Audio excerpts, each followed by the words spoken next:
Welcome to Shruti Out Loud, a podcast where I invite guests from different walks of life to share their stories of following their passion, success, and happiness, which in turn motivates our listeners to follow their heart. Hello everyone, I am Dr. Gautam Banga and I'm a reconstructive urologist and neurologist working in Delhi NCR. It's really nice talking to all of you, and today we are going to discuss about something which is common but not very much discussed, and it's one of the most common congenital deformity which is seen in male children, male newborn male, and that is known as hypospadias. So the first question which we are going to, I'm going to answer is, what is hypospadia and how does it differ from other male congenital abnormalities? So as I said earlier, that hypospadia is the most common congenital deformity found in male child, and the ratio is somewhere around 1 in every 250 newborn male will have some degree, some kind of hypospadias. So hypospadias is a congenital deformity which affects the penis, the skin around the penis, and in certain cases, a severe form of hypospadias, the penis will be bent downward, and which is known as cordy, and it can also affect the testes. Sometime with the severe form of hypospadias, one or both the testes are absent. That means it is not present at its normal usual place, and they are located either in the lower part of the abdomen or they don't exist. And it differs from male congenital other genital abnormalities because this is a congenital problem. And the moment a child is born, a male child is born, it can be diagnosed and it should be corrected as early as possible. Means normally in my hospital, in my clinic, I take up a child for surgery even at the age of 1 year. So hypospadias is pretty common, and it's easily any pediatrician, any urologist can diagnose that. So the second question which has come up is, how is hypospadias typically diagnosed, and what are some of the signs and symptoms that might indicate its presence? So again, since it's from the birth, so if the delivery or the birth has taken place in a big hospital, the child is always attended by a pediatrician who examines the child completely and also check the genitals. So he's the first person who will inform you that the child is having a hypospadias. He can also tell you the type of the hypospadias, or he will tell you to consult a reconstructive urologist or a urologist who can actually help you with the exact kind of hypospadias and how it can be managed. So most of the time it's diagnosed on the clinical examination, which was done at the time of birth or immediately after birth, or sometime when you take the child for his first pediatric checkup, and then the doctor inform you about the hypospadias. But in many cases, because we see a patient from the age of few months, like infants, even up to 35 years old, having hypospadias. So these are the people who have been either ignored or neglected, or the education level were not good, or they had a birth in some village and done by some dai or healthcare worker, and so this thing was not taken care of or not even brought to the notice of the parents, and many of them also not able to get the treatment because of financial reasons, and then they come either in their adolescent or in their adulthood, early adulthood, when they are planning to start their sexual life, or when they are planning to get married, or when they go for some military or police entrance exam, and when the medical is done, then they come to know that they have some degree of hypospadias. So our adult child will present with a urethral opening. The opening of the urine pipe will not be at the normal position, and if this is the penis, so the in spite of opening having here, the opening will be somewhere down the line from the top to the bottom. It can be at any place, and accordingly we'll decide whether it's a mild, moderate, or a severe kind of hypospadia. So along with that, the penis will be bent downward. In a mild variety, it will be like this. In a moderate, can be like this. In a severe, it will be totally downwards with the opening somewhere here, and it's all there's a thick skin bridge or band which is actually holding the penis downward. So a patient will have difficulty in passing urine in a standing position, and when the penis get erected, the penis is not straight. So these are the main ways a person can come to know that they have something unusual or not normal, and then they can come to us, and we can do the further investigation, examination, and we can talk about it.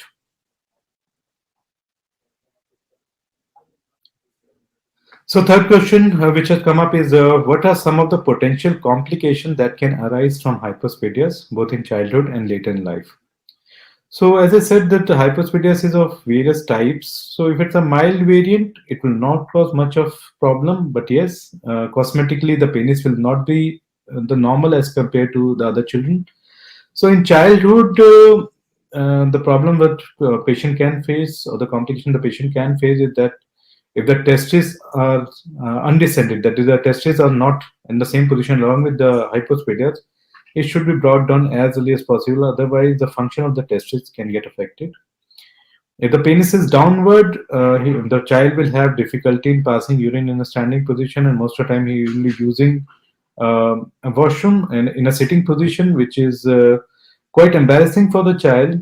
And once the child become aware of the surrounding, in the sense when they start playing and then they use the same washroom or they go for swimming, and sometime while in the changing room they discuss about the things, and if the child feel that he's having something abnormal, it can lead to some kind of depression, or suddenly the child start avoiding public gatherings or this common room stuff.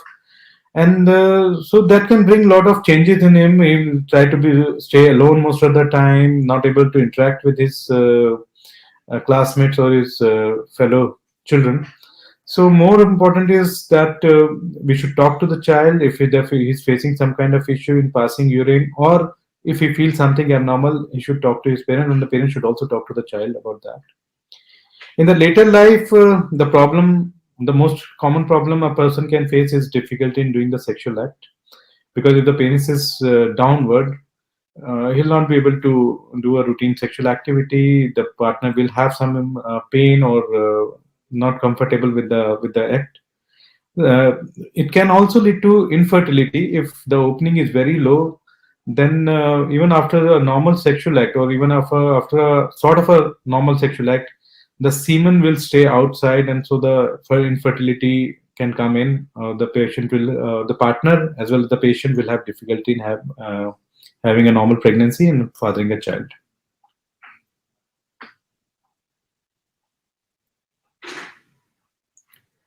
Oh, so the next question is very relevant, and most of my patient parents always question me that can hypospadias be prevented, and if so, are there any steps that the parent can take to reduce their child risk of developing it? So many of the parents who have the first child having a hypospadias, they question me that doctor, what actually went wrong? What is the cause of this deformity? And if we go for the second pregnancy, and if it's again going to be a male child, is going to have the same problem which my first child is having? So yes, hypospadias have some element of congenital transformation, like it can move in generations. And also, if you have one child with hypospadia, there is always a possibility that the second male child have will can have a hypospadias, but it's not 100%. So if first child is male child having a hypospadias, it's not necessary that the second male child will have hypospadias, but the possibility or probability is more compared to a normal pregnancy. It's a congenital deformity, so it cannot be prevented. But yes, if you have somebody uh, in your previous generation having hypospadias, then you should be aware of that it can come up in your generation or in next generation. And but we cannot actually stop it. We cannot stop the genetic transmission. If there is some genetic element involved, we cannot stop it. But yes, we can be better prepared. We can be better prepared mentally, as well as we should have knowledge about the things. And so if we know the things, we can treat it earlier, and so the child will not come to know that he had this problem at the time of birth or in the early childhood, and he can live a normal life. So as such, as a doctor also, we cannot prevent it. As a parent, you cannot prevent it. But yes, if somebody in your family have hypospadias, there's always a possibility that your next generation can have this problem, and so you should look out for that.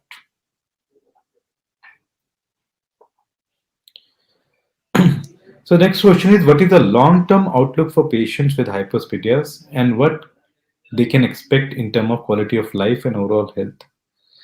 So, as I said, since it's a congenital deformity, it should be tackled as early as possible, say around 1.5 years to 2 years, 2.5 years before the child start his school life. So, if it is done very early, the child will never remember this surgery, or he will have a very faint idea about the surgery. And if the penis looks normal after the surgery, then they don't face any problem in the future life. They can have a normal growth, normal sexual activity, and they can father a child normally. So if the hypospadias surgery is done in the early childhood, the child lives a normal life, and most of the time the penile size is the same as same age group children will have. But yes, if it is done at a later age, say around 9 years or 13 years, the child will have that thing in their mind that some surgery have been done, and always that thing stays in their mind that their genitals were never not normal earlier, and now they are close to normal. So it's better that it should be done earlier so that the child can live a normal life. If the hypospadias is corrected, rest of the life stays normal.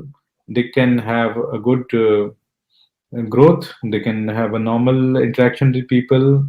They can live a normal married life, and I don't think they will face any problem. But yes, if the hypospadias is not corrected, then definitely they will face a lot of problem in their life related to sexual interaction, as well as interacting with um, females and other partners in the future life.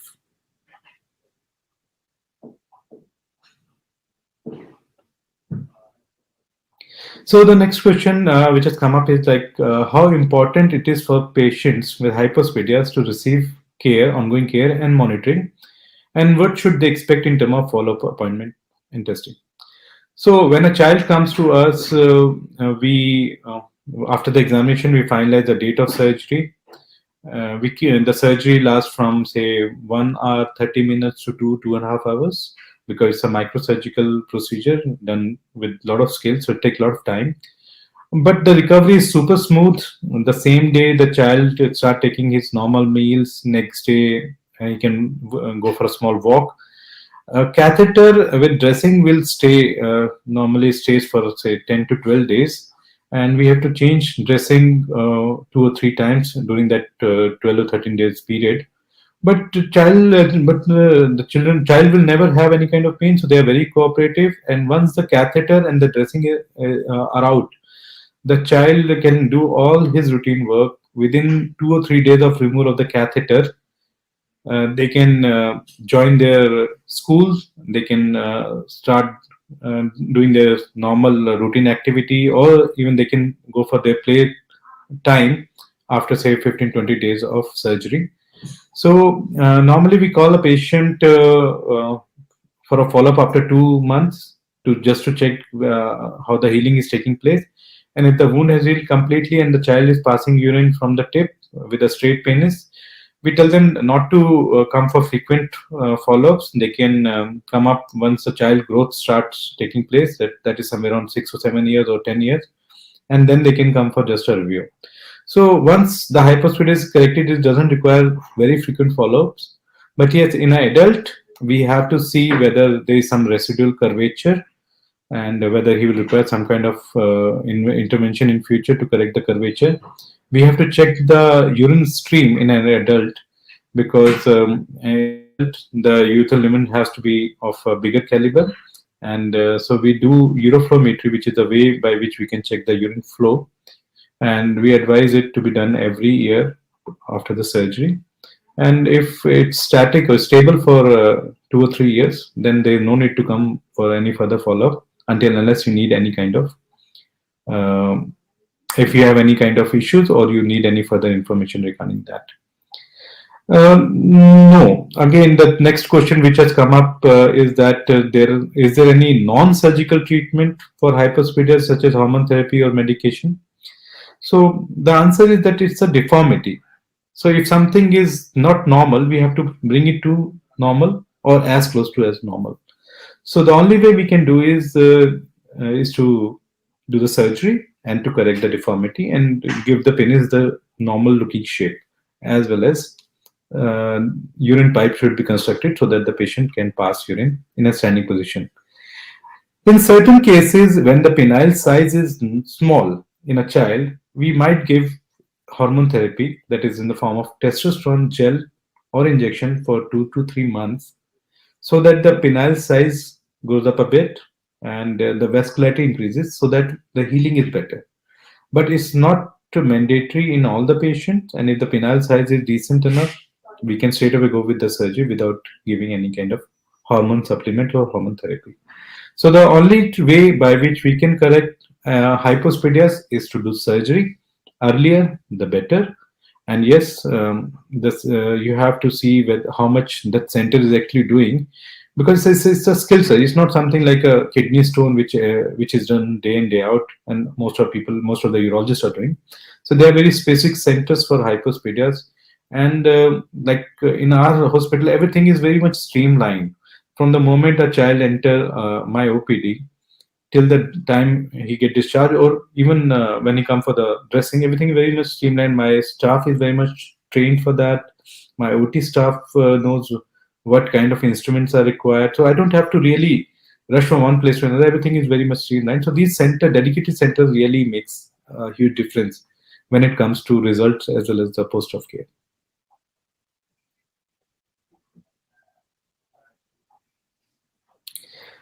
Parents. So next thing is whether how parents can actually help a child with hypospadias in giving the child physical emotional need. Parents really play a big part. Okay, so their parents are the one who actually take care of the child. We do our work. We keep the child for 2 days, but after that, everything is taken care of by the parents.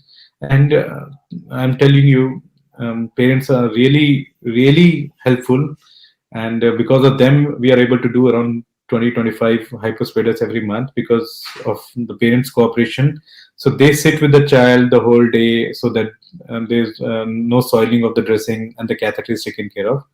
So they are the main pillars of our hypospadias care, and even in the future, we always tell the parents to keep checking the urine flow and see how the wound is healing. And they always update me with videos and photographs, and they are really helpful. And yes, they have to counsel the child that though he was having a issue earlier, but that has been taken care of, and now everything is normal. These kids need reassurance every time and again that everything is normal, and they can just do whatever a normal child of the age group are doing. Children of same age group are doing. So you have to keep reassuring these children, these kids, and parents can do that because sometimes we are not available or we cannot give as much time as they need. So parents have to understand that they are the one who are actually going to put the children into a normalcy and a normal life.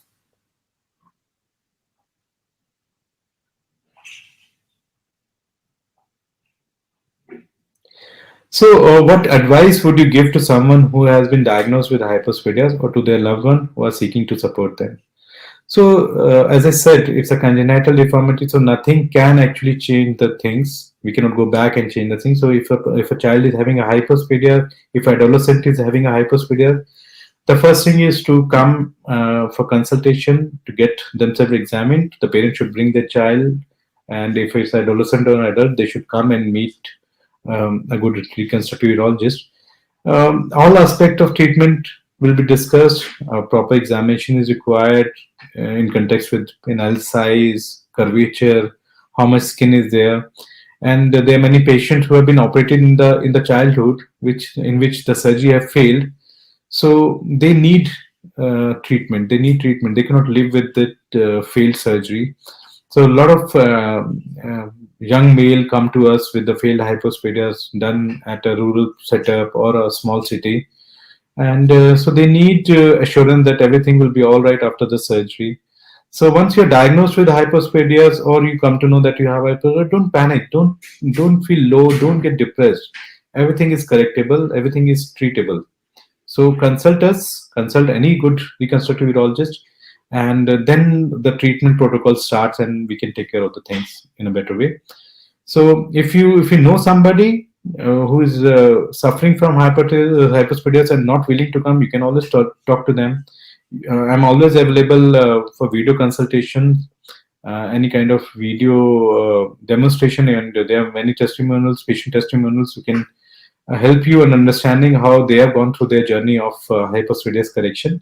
So never, don't feel depressed, don't isolate yourself from the society, or stop interacting with the opposite gender just because you have some issue.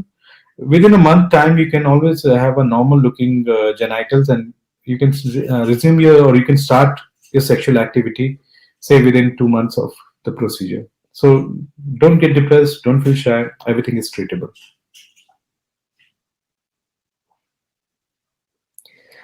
So, how can society better promote awareness and understanding of hypospadias and reduce stigma and discrimination towards those who have the condition?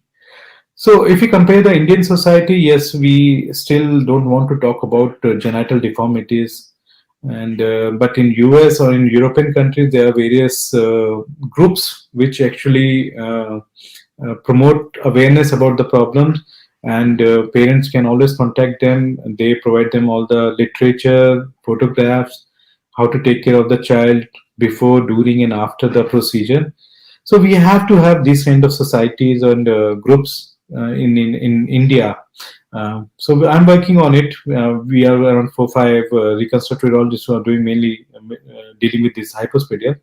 So we are connecting our all patients. We always request them to talk to our future, like the recent or the future patient. We'll tell them to that we'll require your help to convince them about the surgery, to tell them how the benefit of surgery, and also to give them moral support by talking to them frequently.